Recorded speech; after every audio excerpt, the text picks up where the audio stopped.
संजय बरा बोलतो हल्ली तू. हा येतो का पक्षात?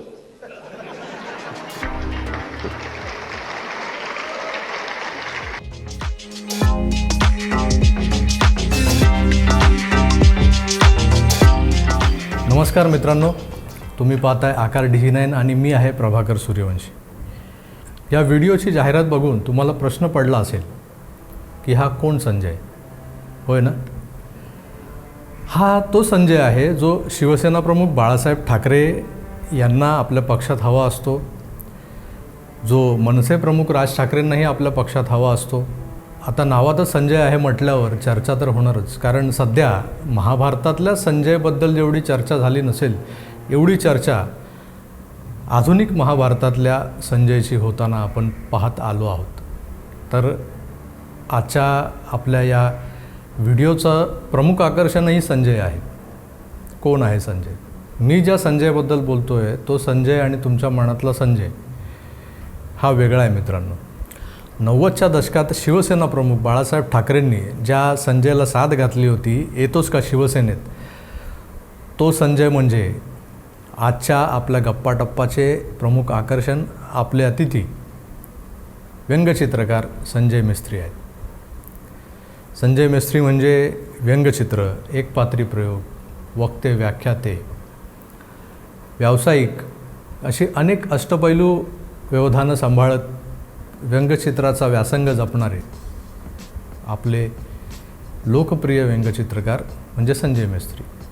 या संजय मिस्त्रींची व्यंगचित्र देशभरातल्या नव्हे तर जगभरातल्या अनेक नियतकालिकांमधून प्रसिद्ध झालेली आहेत आणि आजही ती प्रसिद्ध होत असतात. त्यांना अनेक मान्यवर संस्थांचे विविध पुरस्कार मिळालेले आहेत. त्यात उल्लेखनीय असा आचार्य अत्रे पुरस्कार, मुंबई मराठी पत्रकार संघाचा उत्कृष्ट व्यंगचित्रकार हा पुरस्कार तर त्यांना एकदा दोनदा तीनदा नव्हे तर सलग 4 वेळा मिळालेला आहे. सकाळी सकाळी आपल्या घरी येणाऱ्या दैनिकांमधून, वृत्तपत्रांमधून एक जे छोटंसं पॉकेट कार्टून असतं ते आपलं लक्ष वेधून घेत असतं. या पॉकेट कार्टूनमधल्या आशयाने कधी आपण अंतर्मुख होतो तर कधी आपल्या चेहऱ्यावर हास्याची लखेर उमटते. ते पॉकेट कार्टून काढणारा व्यंगचित्रकार बहुधा संजय मिस्त्रीच असतो. मित्रांनो, आजच्या गप्पाटप्पा या विशेष कार्यक्रमात आपल्यासोबत असणार आहेत खुद्द व्यंगचित्रकार संजय मिस्त्री. आज आपण संजयजींसोबत त्या सगळ्या प्रश्नांची उत्तरं शोधण्याचा प्रयत्न करूयात, जे प्रश्न या व्हिडिओच्या शीर्षकातून निर्माण झालेले आहेत. सर नमस्कार आणि आपलं स्वागत. धन्यवाद. मुळात मला ती घटना आठवते की 90च्या दशकात बाळासाहेब ठाकरेंनी तुम्हाला अशी ऑफर दिली होती की येतोस का माझ्या पक्षात. ते काय नेमकं, ते काय प्रकार होता? सांगतो. हा मोठेपणा बाळासाहेबांचा आहे. बाळासाहेब सर्वार्थाने मोठे होते, म्हणजे कर्तृत्वाने मोठे होते, जागतिक दर्जाचे व्यंगचित्रकार म्हणून मोठे होते, त्याचबरोबर ते माणूस म्हणून सुद्धा मोठे होते. त्यांनी अनेक कलाकारांना प्रोत्साहन दिलेले, मीच नाही, अनेक कलाकारांना त्यांनी प्रोत्साहन दिले. झालं असं की 90च्या दशकामध्ये साहित्य संघमंदिरामध्ये एक विनोदी संमेलन भरलं होतं आणि ते संमेलन रमेश मध्ये सुप्रसिद्ध साहित्यिक आणि साहित्य संघमंदिराचं घायसास नावाचे ग्रस्त काम बघायचे, ते दोघांनी आयोजित केलं होतं. विनोदी संमेलन होतं. अर्धा दिवस विनोदी लेखक, विनोदी कवी आणि अर्ध्या दिवसानंतर व्यंगचित्रकारांचं संमेलन होतं. त्या संमेलनामध्ये प्रत्येक व्यंगचित्रकाराला डेमॉन्स्ट्रेशन दाखवायची संधी मिळाली होती. प्रत्येक म्हणजे एक निवडकच व्यंगचित्रकार घेतले गेले होते, त्याच्यामध्ये मी होतो. मला एक 10 मिनिटाचा स्लॉट मिळाला होता आणि त्याच्यामध्ये मी माझा डेमो दाखवला होता आणि तो बाळासाहेबांना प्रचंड आवडला होता. त्याचं प्रमुख कारण असं की मी लहानपणापासून स्टेजवरती वावरलेला माणूस आहे, म्हणजे की मी वयाच्या 6व्या वर्षी स्टेजवरती गेलो आणि तुम्हाला माहिती आहे की एकदा चेहऱ्याला रंग लागला किंवा स्टेजवरती लोकांची दाद मिळायची तुम्हाला चटक लागली की तुम्ही ती नशा, मला वाटतं जगातली सर्वात वाईट नशा आहे आणि ती मला नशा चढली होती आणि त्यामुळे मी स्टेजवरती जे काही मिळेल ना ती करण्याची संधी शोधत असे आणि ती मला मिळत असे आणि त्यामुळे मी स्टेजवरती सरावलो होतो आणि तो माझा परफॉर्मन्स बघून बाळासाहेबांनी मला पक्षात येण्याची ऑफर दिली, वक्तृत्व कलेला दाद दिली होती. आणि बाळासाहेब हे वक्तृत्व कलेचे चाहते होते, स्वतः चांगले वक्ते होते, त्यांचे वडील प्रबोधनकार चांगले वक्ते होते. ते मला वाटतं वक्तृत्व कलेला दाद मिळाली होती. हा बाळासाहेबांचा मोठेपणा आहे. बाळासाहेबांसोबतच महाराष्ट्राचं एक लोकप्रिय व्यक्तिमत्व पु ल देशपांडे. बरोबर. म्हणजे तुमच्याबद्दल जेव्हा मी माहिती घेत होतो तेव्हा मला एक छायाचित्र दिसलं, पु ल देशपांडेंसोबतचं तुमचं छायाचित्र आहे. बरोबर. तर पु ल देशपांडेंशी तुमचा स्नेह होता. बरोबर. तर ते त्याबद्दलही सांगा. त्याबद्दल सांगतो. झालं असं की मी त्यावेळेला लोकसत्तामध्ये, तुम्ही पण कमर्शियल आर्टिस्ट आहात, तुम्हाला माहिती आहे की त्यावेळेला लोकसत्तामध्ये मी लोकरंग चतुरंग ज्या लोकसत्ताच्या पुरवण्या आहेत त्या पहिल्या पुरवण्या मी केलेल्या आहेत. कटिंग पेस्टिंग आर्टिस्ट म्हणून तिथे मी काम करत होतो आणि त्याचबरोबर कार्टूनही काढत होतो. म्हणजे कटिंग पेस्टिंग आर्टिस्ट म्हणून मला पगार मिळत असे आणि व्यंगचित्रकार म्हणून जे काम करत असे त्याचे वेगळे पैसे मला मिळत असत. आणि त्यावेळेला मी तरुण होतो, एक साधारण 20-22 वर्षांचा होतो.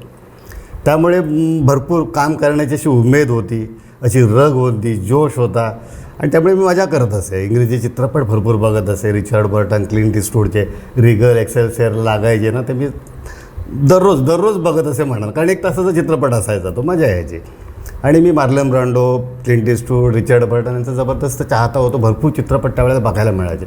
झालं असं की त्यावेळेला लोकसत्ताचं ऑफिस एक्सप्रेस टॉवर्स लोकसत्ता आहे तिथे होतं आणि त्याच्याच बाजूला NCPA, national centre of performing art होतं आणि तिथे वेगवेगळे कार्यक्रम व्हायचे.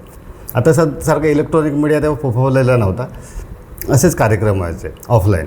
तर तिथे जॅपनीज फिल्म फेस्टिवल नावाचा एक फिल्म फेस्टिवल भरला होता आणि त्याच्यावरती एक पुरवणी करायची होती, एक पान करायचं होतं. पुरवणी म्हणण्यापेक्षा एक पान करायचं होतं. माधव गडकरी त्यावेळेला लोकसत्ताचे संपादक होते.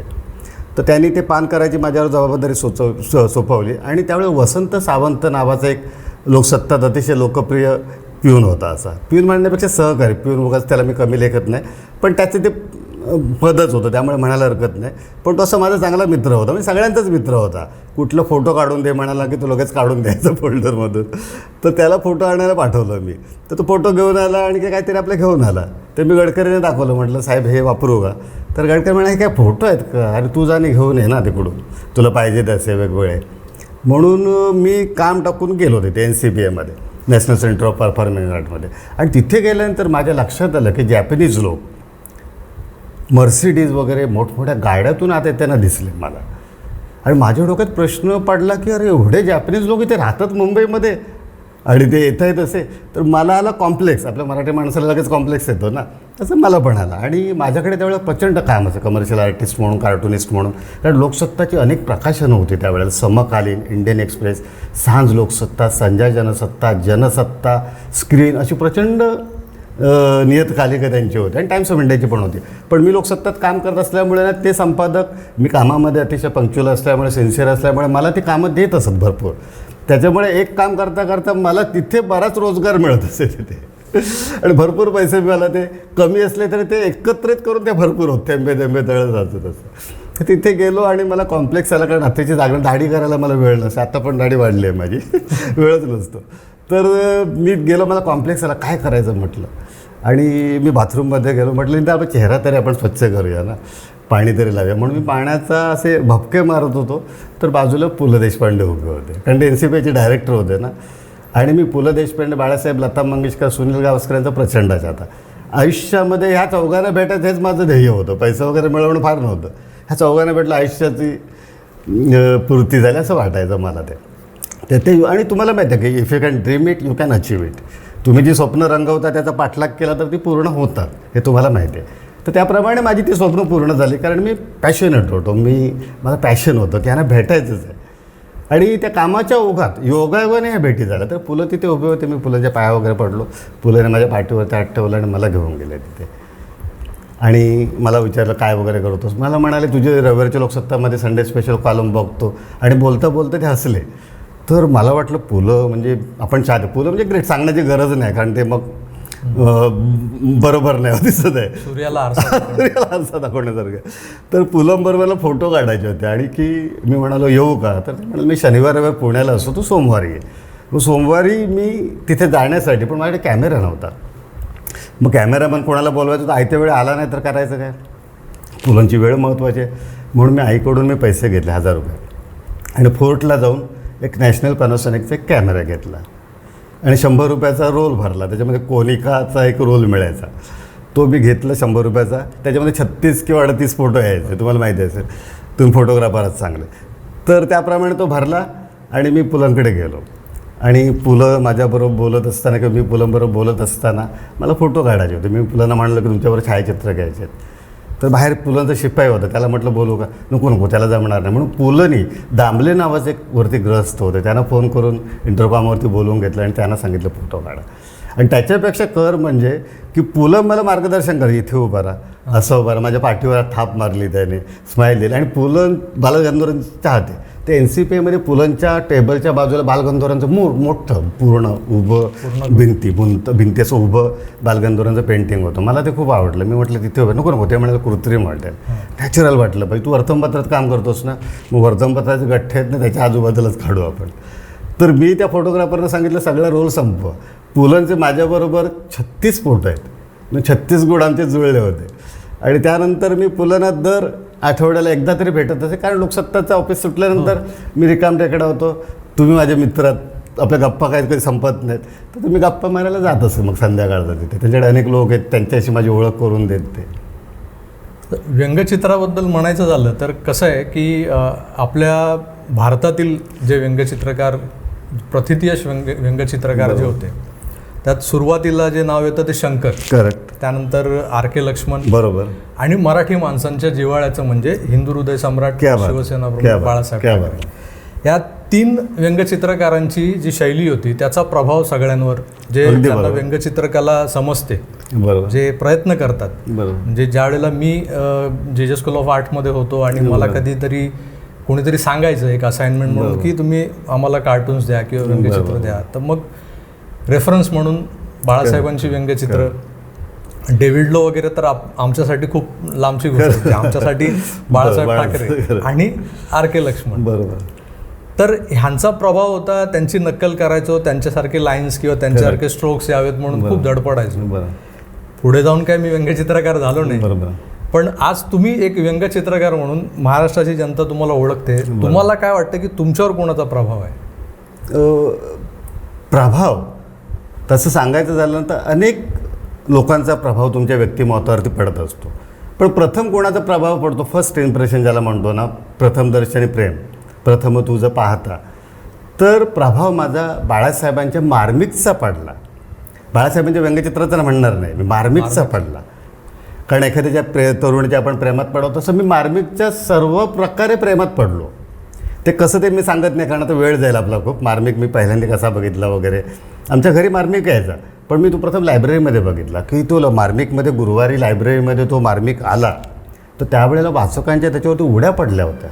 ते मी पाहिलं व्यंगचित्र बघायला, आतली रविवारची जत्रा बघायला, आतली कार्टून्स बघायला. त्याने मी प्रभावित झालो होतो. आणि म्हटलं ही कला आपल्याला जमली पाहिजे, म्हणून मी व्यंगचित्रकलेकडे वळलो.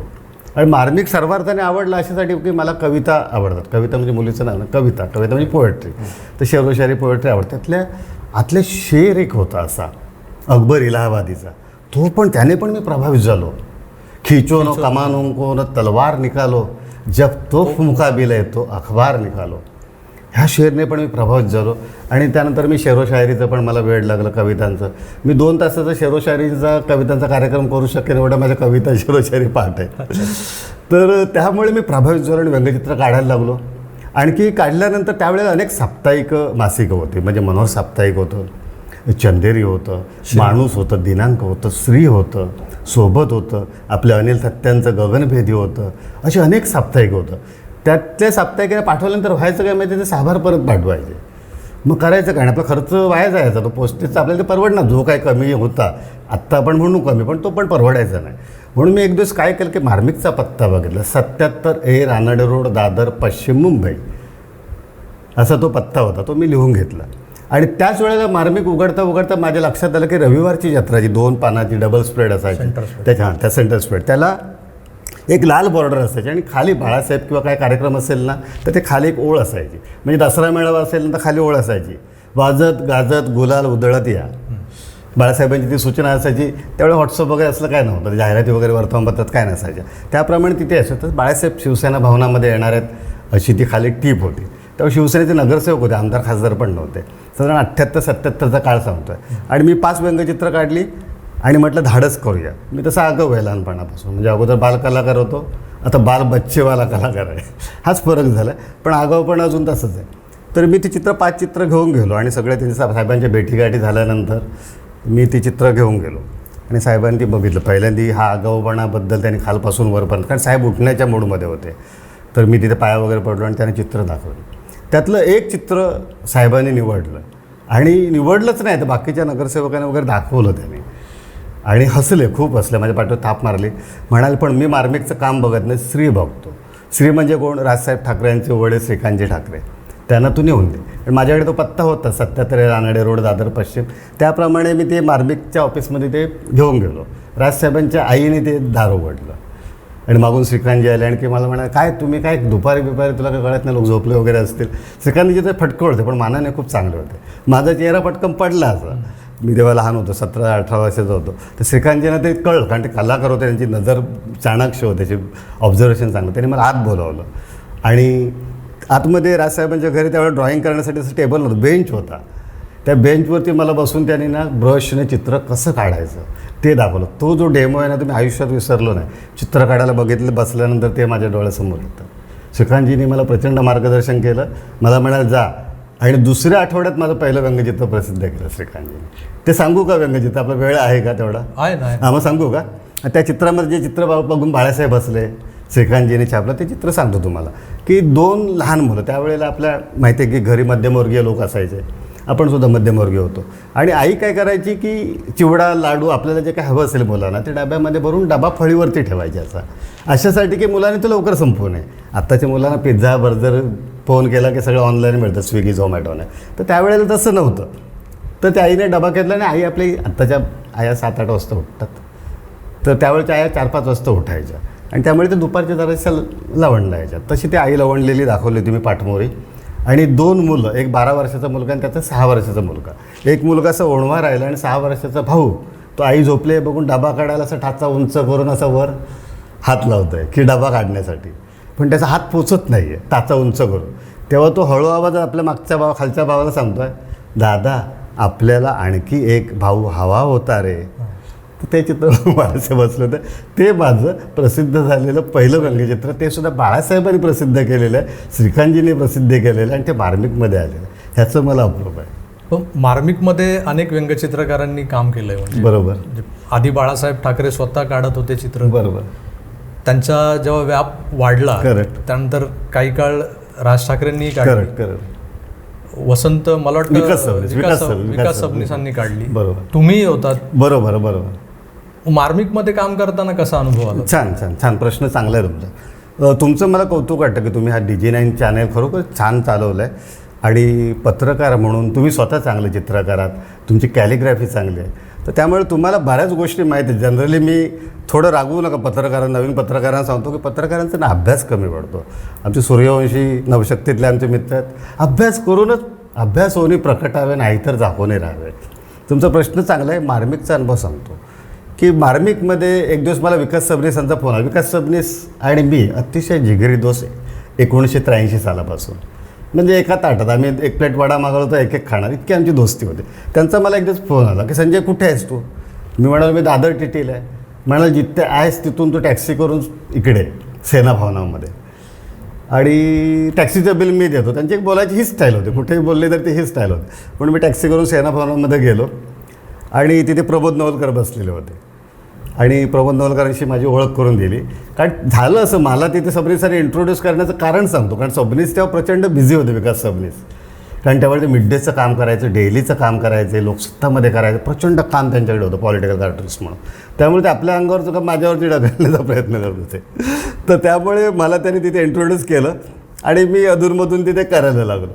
पण त्यानंतर सलग असा मी केव्हा गेलो तर ज्यावेळेला पंढरीनाथ सावंत तिथे संपादक म्हणून आले, वसंत सोपारकर जे श्रीचे पूर्वी संपादक होते, त्यांनी मला बोलावलं. आणि त्यानंतर मी जवळजवळ 10 वर्षाच्या वर तिथे स्टाफ कार्टुनिस्ट म्हणून काम केलं. आणि त्यावेळेला पंढरीनाथ सावंत ज्यांनी प्रबोधनकार ठाकरेंबरोबर काम केलेलं आहे, म्हणजे प्रबोधनकार ठाकरेंची जी पुस्तकं आहेत त्या पुस्तकातून प्रबोधनकारांनी लिहिलेले की माझा लेखनिक पंढरीनाथ सावंत याच्या सहकार्यामुळे मी पुस्तक लिहू शकलो. कारण त्यांचं अक्षर आणि ड्रॉइंग अप्रतिम होतं पंढरीनाथ सावंतांचं. आणि त्यामुळे आमची टीम मजा असे. आणि पंढरीनाथ सावंत ते पुलं, गरिबांचे पुलं म्हणायला हरकत नाही, हजरजबाबी आणि कोठ्या करायचे आणि ऑफिसमध्ये सतत विनोद. त्यामुळे मार्मिक व्यंगचित्र साप्ताहिक ना हे शोभणारं होतं. वसंत सोपारकर जरा तापट डोक्यात होते, त्यांचं केव्हा बिनसेल सांगायचं नाही. पण ते लगेच पंढरी सावंतांनी जोक केला ना की मस्त असं वातावरण असायचं. आणि आम्ही सेनाभवनामध्ये तेव्हा बसत असो, आणि सेनाभवनाची त्या मोठ्या खिडक्यातून अशी मस्त जुळजुळ हवा यायची. नंतर मग ते सामनामध्ये ऑफिस गेलं. पण त्यावेळेला तिथली 10-12 वर्ष मस्त आमची मजेत गेली. सोमवार मंगळवार काम करत असो, गुरुवारी अंक यायचा, गुरुवारी अंक पहिल्यांदा साहेबांकडे जायचा. सुरेश म्हणून आमच्याकडे शिपाई होता मार्मिकमध्ये, आहे अजून तो अंक घेऊन जायचा मार्मिकचा. तो सावंताच्या पंढरी सावंताच्या बाजूलाच राहायचा.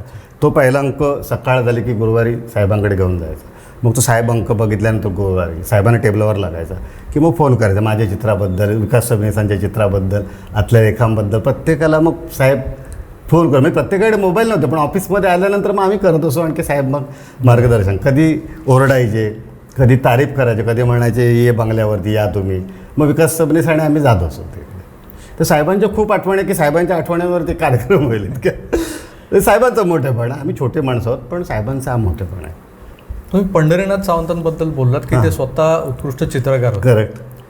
तुमची कार्टून्स कधी त्यांनी अशी बघण्यासाठी वगैरे म्हणजे पास करण्यासाठी किंवा नाही असं कधी काही नाही काय झालं नाही. सांगतो तुम्हाला काय माहिती, तेव्हा स्ट्रगलर असताना तेव्हा आज काय झालं मी त्या सोशल मीडियावरती तुम्ही जे काय असेल ना ते लगेच टाकता आणि त्याला 100ला. पण आमच्या वेळेला तसं नव्हतं. संपादक आहेत ना की तुम्हाला एक कार्टून 10-10 वेळा करायला लावायचं. मी मार्मिकचं जेव्हा कव्हर केलं तर बाळासाहेबांनी माझ्याकडे ते 5-6 वेळा करून घेतलं होतं. किंवा आवाजचे मधुकर पाटकर होते, ते त्याने एखादं चित्र दाखवल्यानंतर ते लगेच पास नाही करायचे, 10-15 वेळा, किमान 5-6 वेळा ते परत करायला लागायचं. त्यामुळे आम्ही घडलो, व्यंगचित्रकार म्हणून घडलो मोठमोठ्या संपादकांच्या हाताखाली. माधव गडकरी आहेत, चंद्रशेखर वाघ आहेत, समजलं. आता सामनामध्ये संजयजी राऊत यांनी मार्गदर्शन केलं. तर अशा संपादकांच्या, चांगल्या संपादकांच्या हाताखाली आम्ही घडलो. त्यामुळे एकदा तुम्ही घडलेली वस्तू असते ना त्याच्यामध्ये फार बदल करावे लागत नाही. तर त्यामुळे एकदा आपण प्रवास चालू झाल्यानंतर तुम्हाला मग गाडी तुमची सुसाट सुटते ना. त्यामुळे पंढरीनाथ सावंतांनी कधी दखल नाही घेतली. दखलमध्ये हे बदला वगैरे कधी सांगितलं नाही. आणि साहेबांनी पण नाही केलं. बाळासाहेब तसे संपादक होते ना, पण बाळासाहेबांनी उलट बाळासाहेब कौतुक करायचे. अगदी बाळासाहेबांच्या वरती आपण जर व्यंगचित्र काढलं, म्हणजे मार्मिकमध्ये नाही इतरत्र, तर बाळासाहेबांची जेव्हा भेट व्हायची, बाळासाहेबांची आमच्या 3 भेटी तर ठरलेलेच असायचे. एक मार्मिकचा वर्धापन दिन, सामनाचा वर्धापन दिन आणि बाळासाहेबांचा वाढदिवस 23 जानेवारी. षण्मुखानंद हॉलमध्ये तो कार्यक्रम व्हायचा. तिथे मार्मिकचा स्टाफ म्हणून आम्हाला पुढच्या रांगेतले पास मिळायचे. त्यामुळे साहेबांना आतमध्ये भेटता येत असे, गप्पा मारता येत असं, सबनीसाने आम्ही जात असतो तिथे. बऱ्याचदा होतं असं की संपादक तुम्हाला, म्हणजे तुम्ही व्यंगचित्रकार असा किंवा पत्रकार असा, उपसंपादक म्हणून काम करताय किंवा पुरवणीची जबाबदारी म्हणजे मी कसं सांभाळायचं. बरोबर. संपादक बऱ्याचदा फोन करतात. बरोबर. की मला असं पाहिजे, मला तसं पाहिजे, मग तू ह्या लाईनवर लिही किंवा त्या लाईनवर काम कर. व्यंगचित्रकारांना पण अशा सूचना येतात संपादकांकडून. बरोबर. कारण मला आठवतं की मी एका नवी मुंबईतल्या साप्ताहिकात जेव्हा कार्यकारी संपादक म्हणून काम करत होतो, बरोबर, आणि त्यांना माहित होतं की मी आर्टिस्ट आहे, मी व्यंगचित्र पण काढू शकतो. बरोबर. ते संपादक मला बऱ्याचदा असं फोनवर सांगायचे की तुम्ही हा विषय आहे, बरोबर, हे कॅरेक्टर्स आहेत, ह्या कॅरेक्टर्स घ्या आणि तुम्ही एखादं व्यंगचित्र करून या आठवड्यात करा. बरोबर. तर ही जी एक मी डिक्टेटरशिप वगैरे काही म्हणत नाही, पण ही एक सूचना असते संपादकांची. बरोबर. बाळासाहेबांनी कधी तुम्हाला सूचना केली होती का अशी? मी मगाशी म्हणालो बघा सुरुवातीला की बाळासाहेबांचं मोठेपण, बाळासाहेब हे सर्वार्थाने मोठे होते. कधीही बाळासाहेबांनी सूचना नाही केली. मला फक्त एक व्यंगचित्राची मुखपृष्ठासाठी कल्पना दिली.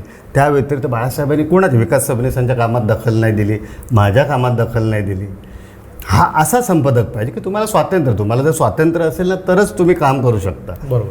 आणि माझ्या कारकिर्दीमध्ये इव्हन माधव गडकरींनी सुद्धा, मी माधव गडकरींवरती लोकसत्तामध्ये कार्टून काढलेली आहेत संपादकांवरती. आणि ती नकळतपणे, मुद्दाम नाही काढली गेली, नकळतपणे. मी म्हणालो हार्डली 22-23 वर्षांचा होतो, त्यावेळेला मला पोच नव्हता तेवढा की अरे काय करायला पाहिजे काय नाही. आणि तुम्हाला माहिती ते असिस्टंट संपादक होते त्यांची चूक होती आणि ते खरं ते एडिट करायला पाहिजे होतं, टाकायला नाही पाहिजे होतं.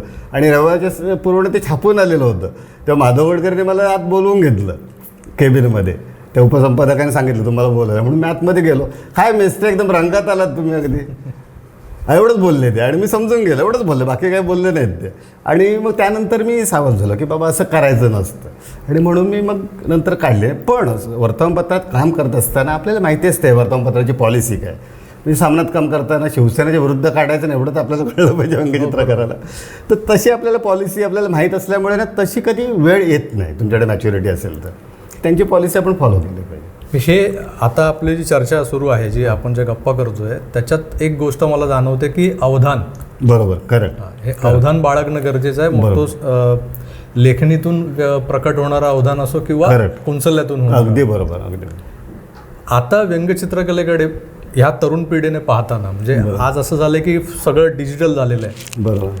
माझ्या हातातून कुंचला गेला त्याला जवळपास 10-12 वर्ष झाली. बरोबर.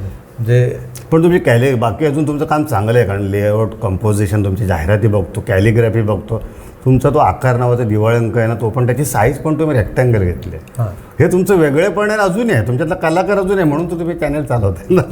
हे वेगळेपण मला तुमचं भावतं म्हणून तुमचं माझं जमतं. ते जाणार नाही ना, कलाकार तो जन्माला कलाकार तो मरेपर्यंत कलाकार असतो. पण मला असं वाटतं की ही जी काही कला आहे किंवा जे हे कलेचं भान आहे ना, हे पुढच्या पिढीत कसं येईल, तरुणांना या बाबतीत व्यंगचित्रकलेकडे किंवा आपण ज्याला ही जे डिजिटल आर्ट आता आलेलं आहे त्याच्यातही तुम्ही बऱ्यापैकी व्यंगचित्रकला तुम्ही डिजिटल फॉर्ममध्ये करू शकता, कॅलिग्राफी तुम्ही डिजिटल फॉर्ममध्ये करू शकता, कुंचले गेले, ब्रश गेले, आता तुम्ही माऊसवर सगळं काम करताय. पण व्यंगचित्रकला या तरुण पिढीकडे जर प्रवाही व्हायची असेल किंवा करावी लागत असेल तर काय करावं लागेल असं तुम्हाला वाटतं? छान प्रश्न आहे. कारण मला स्वतःला असं वाटतं ना की आपल्या भारतामध्ये तुम्हाला तर माहिती आहे की तरुणांची संख्या फार मोठ्या प्रमाणात आहे. जगाच्या तुलनेत तरुणांचा देश आहे. आणि एक गोष्ट लक्षात ठेवा, जो तरुणांचा देश आहे ना, तो 30 वर्षानंतर म्हाताऱ्यांचा देश होणार आहे. हे कोणी बघतच नाही ना. सर्वात जगातले म्हातारे आपल्या देशातच असणार आहेत. तर ह्या तरुणांकडे जर तुम्ही बारकाईने पाहिलं ना, हा तरुण भरकटलेला दिसतो. आज बोटांचा वापर चित्रकला, व्यंगचित्रकलेसाठी नाही, मोबाईलवरती वेगवेगळे ॲप्स किंवा यूट्यूब बघण्यातच तो वेळ घालवत आहे. तरुणांसाठी सगळ्या क्षेत्रामध्ये प्रचंड करिअर आहे. व्यंगचित्रामध्ये तर अफाट करिअर आहे. आता मी त्या व्यंगचित्रावरती करिअर केलंच ना, चांगली लाईफस्टाईल जगतो. तुम्हाला बघितल्यानंतर कळत असेल, चांगलं कलाकारासारखं मस्त आयुष्य जगत असतो मी व्यंगचित्रकलेवरती. त्यातले कसं जगता येतं आणि त्याच्या मी काय टिप्स देतो. आपल्याकडे वेळ आहे ना थोडा. एक लक्षात ठेवा की पहिल्यांदा तरुणाने एक गोष्ट लक्षात ठेवली पाहिजे की तुम्ही वेळेचा सदुपयोग केला पाहिजे. आज तुम्ही कोणाला ट्रोलिंगसाठी वाटेल ते मेसेज पाठवता, ते पहिलं बंद केलं पाहिजे. शब्द आणि रेषा यांच्यावरती तुम्ही प्रभुत्व मिळवलं पाहिजे. कारण व्यंगचित्रकाराची जशी प्रभाकर सूर्यवंशींची रेषा ही भाषा आहे, शब्द ही भाषा आहे, तर व्यंगचित्रकाराची फक्त रेषा ही भाषा नसून शब्द ही सुद्धा त्याची भाषा असते. रेषा आणि भाषा, शब्द या दोघांवरती तुम्हाला प्रभुत्व पाहिजे. आणि शब्द अतिशय जपून वापरले पाहिजेत. म्हणजे अगदी तुम्ही फेसबुकवरती कुठेही वापरताना एक बरं शेरोशायरीपैकी एक दोहा सांगितलं तर चालेल ना. हां, शब्द समारे बोलिये, शब्द समारे बोलिये, शब्द के हाथ न पाव, एक शब्द औषधी करे, एक शब्द करे घाव. ते शब्दाची ताकद आहे, तीच रेषेची ताकद आहे. तर व्यंगचित्रकार होऊ इच्छिणाऱ्या तरुणांनी पहिल्यांदा आपल्या जिभेवरती, आपल्या शब्दावरती, आपल्या भावनांवरती कंट्रोल ठेवायला शिकलं पाहिजे. कारण आज सोशल मीडियामुळे तुम्ही लगेच ट्रोलिंग होता किंवा लगेच तुम्ही टार्गेट बनू शकता. करिअर कसं मोठं आहे ते तुम्हाला सांगतो. आज जर तुम्ही गुगलवरती गेलात आणि टाईप केलं न्यूजपेपर्स इन इंडिया, तुम्हाला तिथे सापडेल की लाखो न्यूजपेपर्स आपल्या भारतामध्ये आहेत. जगातले सोडूनच द्या, अगदी तुम्ही नाक्यावरती पेपर घ्यायला गेलात, मासिक घ्यायला गेलात, तर तुम्हाला तिथे किती पेपर्स दिसतात बघा ना. मराठीमध्येच किती आहेत बघा ना, नावं घेत नाही उगाच वेळ जाईल. तर ह्या प्रत्येक वर्तमानपत्राला एक व्यंगचित्रकार लागतो. एक तरी किमान कॅरिकेचर करणारा लागतो. पण पॉकेट कार्टून आज दिसत नसली तरी लागतोच कुठे ना कुठे. कॅरिकेचर करणारे रेल्वे बजेट लागतो, त्यांना कॅरिकेचरिस्ट कार्टूनिस्ट लागतोच. तर तिथे एक करिअर आहे. दुसरं प्रकाशन व्यवस्था. आज तुम्ही पाहिलं की बुक स्टॉल किती आहेत. इंग्रजीमध्ये तर अफाट पुस्तकं आहेत, त्यांच्या किमती 1000-1200च्या खाली नाहीत. आपल्या 100-200 असलं तर त्यांना चित्रकाराची गरज असते, व्यंगचित्रकाराची गरज असते. कारण गंभीर विषयावरची पुस्तकं लाईट करण्यासाठी व्यंगचित्रच ते लाईट करू शकतं. म्हणून तिथे व्यंगचित्रकाराची गरज असते प्रकाशन व्यवसायात. दुसरी एक मोठी इंडस्ट्री मोठी आहे की व्यंगचित्रकारांसाठी, ती कॉमिक्स इंडस्ट्री. चित्रकथा, म्हणजे आमच्या काळात चित्रकथा होत्या, आता कार्टून फिल्म्स आल्यात. कार्टूनची नेटवर्कची किती चॅनेल्स आहेत मला सांगा ना तुम्ही, जी लहान मुलं जन्मल्यापासून तिथे बसत असतात. जन्मल्यापासून कार्टून नेटवर्क हे केवढं मोठं मार्केट आहे आणि ते 24 तास चालू असतात. एवढ्या सिरियल आणणार कुठून? ती करण्यासाठी कार्टूनिस्टच लागतो ना, बरोबर. कॅरेक्टर डिझायनिंग वगैरे. तर तिथे एक क्षेत्र आहे. दुसरं फिल्म इंडस्ट्री. आता तुम्ही म्हणा फिल्म इंडस्ट्रीत काय करिअर आहे, तर फिल्म इंडस्ट्रीमध्ये मोठमोठे सीन्स असतात. तर ते सीनसाठी फार खर्च होऊ नये म्हणून तिथे चित्रकारांकडून स्टोरी बोर्ड करून घेतला जातो. आपण कॉमिक्समध्ये वेगवेगळ्या आकाराचे फ्रेम असतात, चौकोनी, गोल, आडव्या वगैरे, पण स्टोरी बोर्डमध्ये फक्त आडव्या स्क्रीन असतात. त्याच्यामध्ये स्क्रीनवरती चित्र कसं दिसेल त्याची एक रूपरेषा त्यांना हवी असते. आणि सत्यजित रे आणि अल्फ्रेड हिचकॉक ते पूर्ण चित्रपट अशा पद्धतीने स्टोरी बोर्ड पद्धतीने बनवत असत आणि कॅमेरामनला देत असत. हे मला असं पाहिजे, हा क्लोजअप पाहिजे, हा लॉंग शॉट पाहिजे, राईट. समजलं ना. ह्या पद्धतीने ते करत असत आणि तिथे एक स्कोप आहे. दुसरं मी स्वतः करतो की ऑन दी स्पॉट कॅरिकेचर करतो. म्हणजे वेगवेगळे इव्हेंट्स असतात, तिथे आलेले जे सेलिब्रिटी असतात त्यांचं कॅरिकेचर करून देणं किंवा मिनिमम 500 रुपये घेऊन कुठल्या तरी मॉलमध्ये आलेल्या समोरच्या लोकांचं कॅरिकेचर करून देणं. आणि एक गोष्ट लक्षात ठेवा की व्यंगचित्रकला चित्रकलेची शेवटची पायरी आहे. लक्षात घ्या, तरुणांनी लक्षपूर्वक आहे का, तुमची चित्रकला पहिली चांगली पाहिजे. तुम्ही स्केचिंग करा, रोज स्केचिंग करा 10-15 मिनटं. आपण टूथब्रश लावतोच ना 1-5 मिनटं, तसं स्केचिंग हे कंपल्सरी. आंघोळीला वेळ देतोच ना, तसं स्केचिंग केलं पाहिजे. स्केचिंग म्हणजे काय माहिती, वॉर्मअप एक्झरसाईज आहे तो. आई आपली तुम्ही बघता की घरामध्ये फोडणी देताना काय पातेलं ठेवलं टाकलं असं नाही होत ना, ते पातेलं गरम करते. किंवा आई आपली चपात्या भाजताना समजा आईस करते, बायको करतात की मला माहिती नाही, पण ती आईस करायची आमच्या वेळेला. तर ती चपातीत पहिल्यांदा तवा गरम करते. तो तवा गरम करणे वॉर्म म्हणजे गरम करणं. तसं आपला हात गरम झाला पाहिजे पहिल्यांदा. तर त्यासाठी तुम्ही स्केचिंग हे कंपल्सरी आहे. मी मगाशी सांगितलं तुमचं ऑब्झर्वेशन चांगलं पाहिजे, स्केचिंग पाहिजे. त्याचबरोबर आणखी एक गोष्ट अतिशय आवश्यक आहे व्यंगचित्रकाराला. ते बरेच व्यंगचित्रकार किंवा चित्रकार करत नाहीत, फक्त स्केचिंग करतात. आणि ते म्हणजे वाचन.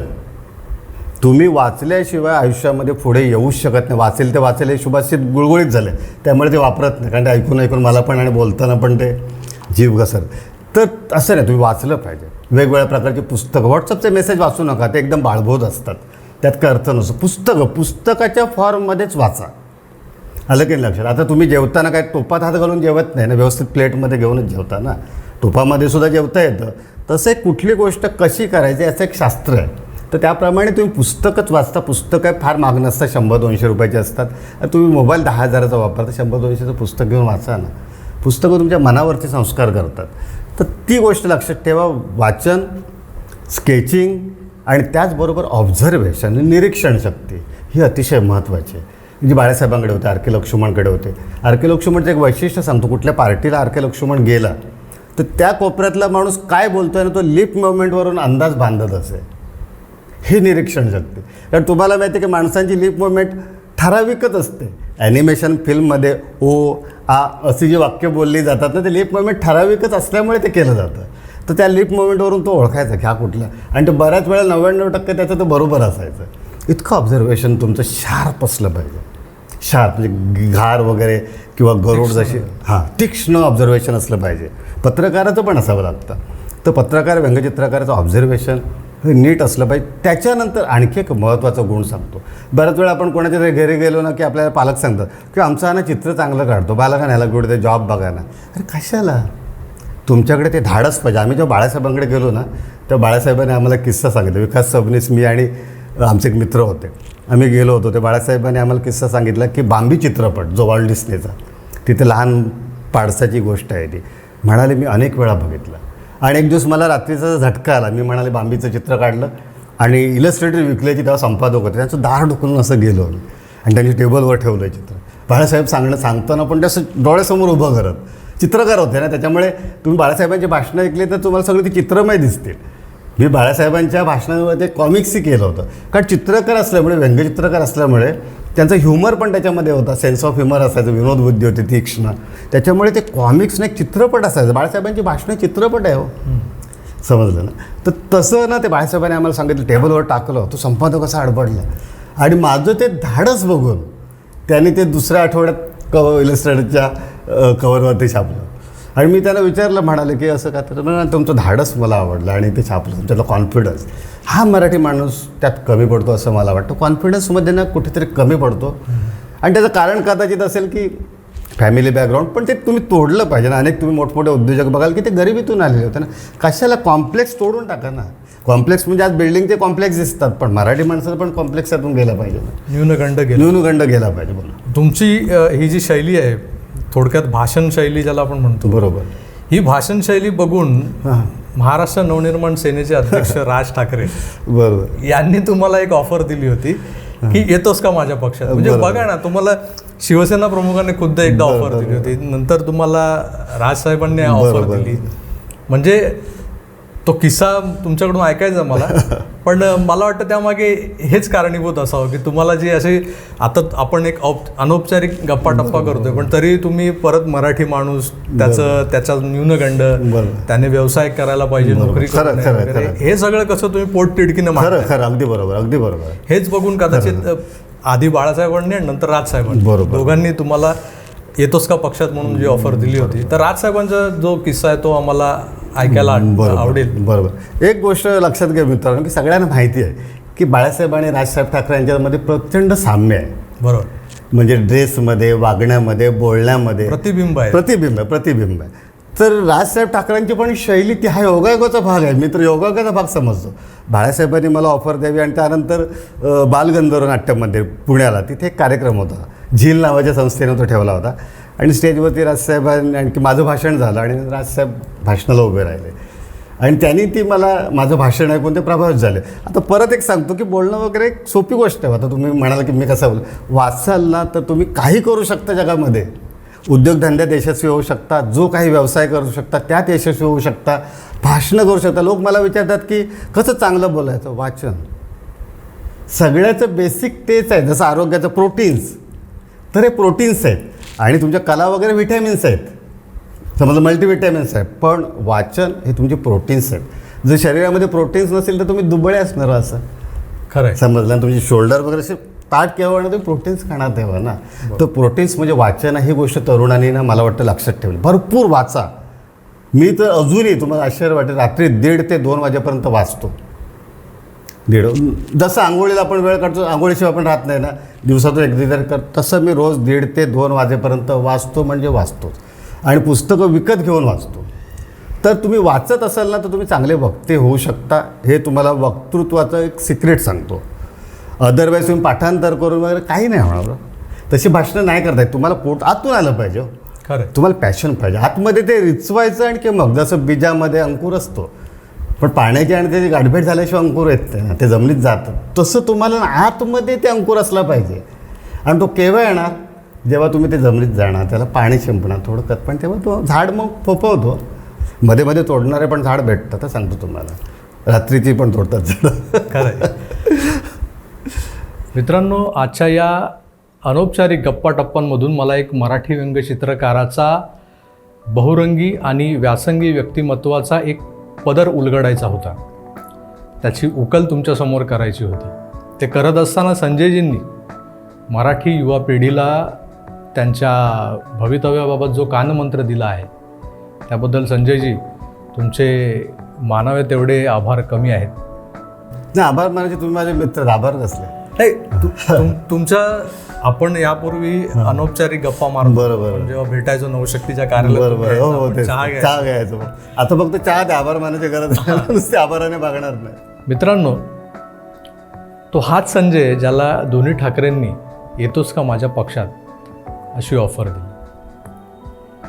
हे गुपित आता उलगडलेलं आहे. तेव्हा या नोटवरच या संवादाला मी विराम देतो आणि थांबतो.